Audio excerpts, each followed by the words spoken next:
The topic of this video is something that was suggested a while back, right after I released the rainy season video where I talked about the rainy season in Japan. A few people wanted to know about the fashion that I would suggest during the rainy season, and although now it is in September and the rainy season is well over, although it rains all the time still, it's pretty normal here, I will tell you about what I would suggest. There are no external videos for this, so we're just going to go out of my my big basket of things that I have down here. Okay, so first thing I would suggest is get yourself a raincoat. You may have umbrellas, but for certain downpours you're going to want a raincoat, and it's really hot out at the same time as rainy usually here, so even when it's not the rainy season, get a thin one. And also, if you have a thin one, you can probably see like my hand to that and everything, you get an unlined one or a thinner one. It not only will not make you as hot, it will also pack well. So this one I can roll up pretty small. You can put it in your backpack or in your suitcase or wherever you need to put it. So get a thin one. A lot of people come with like really thick, like Michigan style ones, and you don't want those here. It's too hot. Unless you're going out to Hokkaido maybe, then maybe, but you'll also probably want a thin one because I think it gets kind of warm in the summer there. Otherwise, obviously you still want an umbrella. Your raincoat only does so much, your umbrella only does so much. When it's torrential downpour outside, you probably want both. So here I have, this is my new umbrella. I'm happy about this umbrella. So you can get, this one's big. You can get a fancy umbrella. Here, if you're particularly sensitive to sun, you can also buy pretty readily UV blocking umbrellas. So they're a combo. They are water resistant / waterproof. And also they block UV rays, so that's nice. Then you can get a compact umbrella like this one, my sunflower umbrella. Yeah.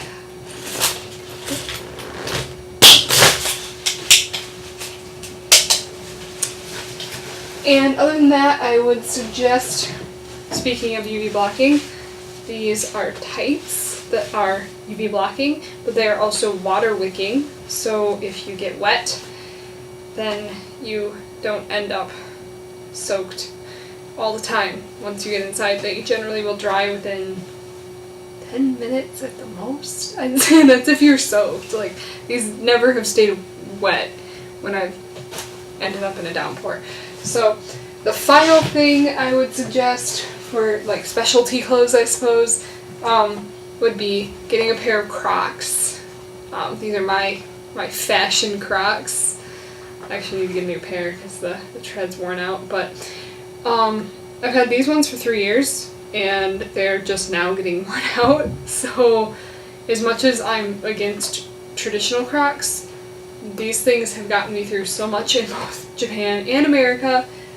So I know you can buy these in America, but they're size different, so actually I can't buy them in America. I have to buy them only in Japan because the sizes actually fit me properly. So basically Japan is on half sizes, even though this is like size 7.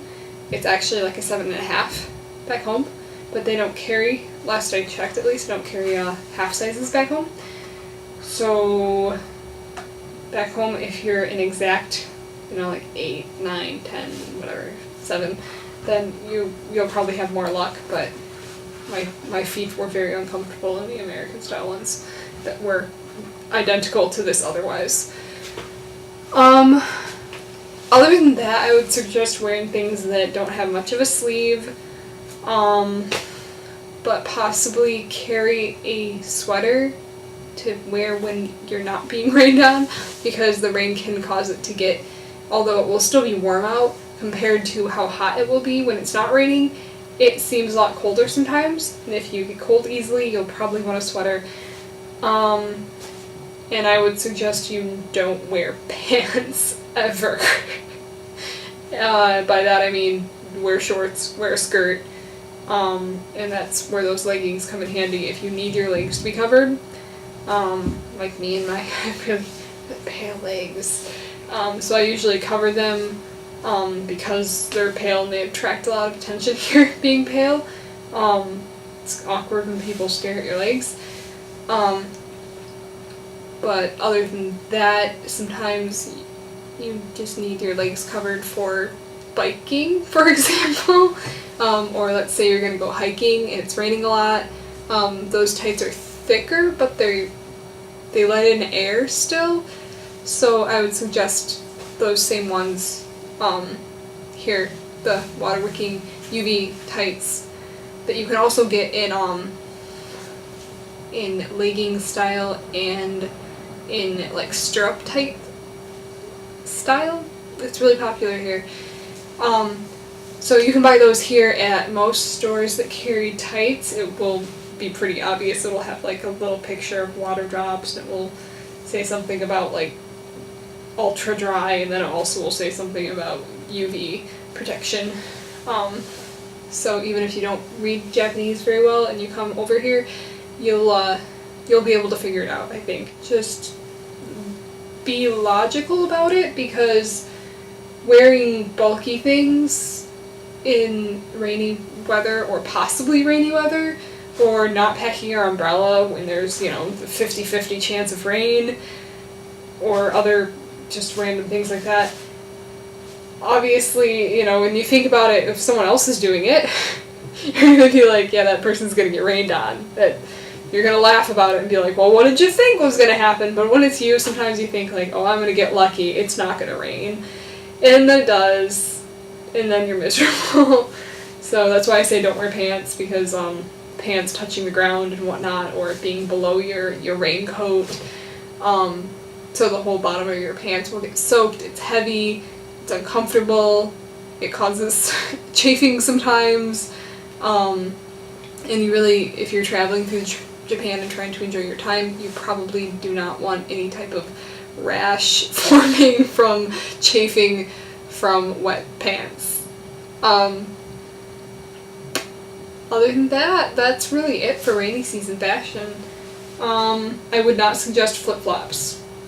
They might seem like a good idea for rain because they dry quick and everything, but they come off really quick, and when there's tons and tons of rain, I've seen many people in flip-flops either break their flip-flops, or their flip-flops just fly off, and usually that results in them falling down or skimming their toe on like the pavement or whatever else, and that usually results in an injury. So flip-flops, unless you are a super flip-flop pro and you have a nice pair of flip-flops, not the really cheap, foamy, awful ones, then maybe you can get away with it. Also, I would suggest you don't wear too much makeup, because it'll just all come off, and it will come off in the worst ways possible. If you wear a lot of eyeliner, it doesn't really matter how waterproof it is, because I have waterproof eyeliner and I've given up on wearing it for the most part here, because it just comes off, and it does this thing where it like goes across the crease and just goes down.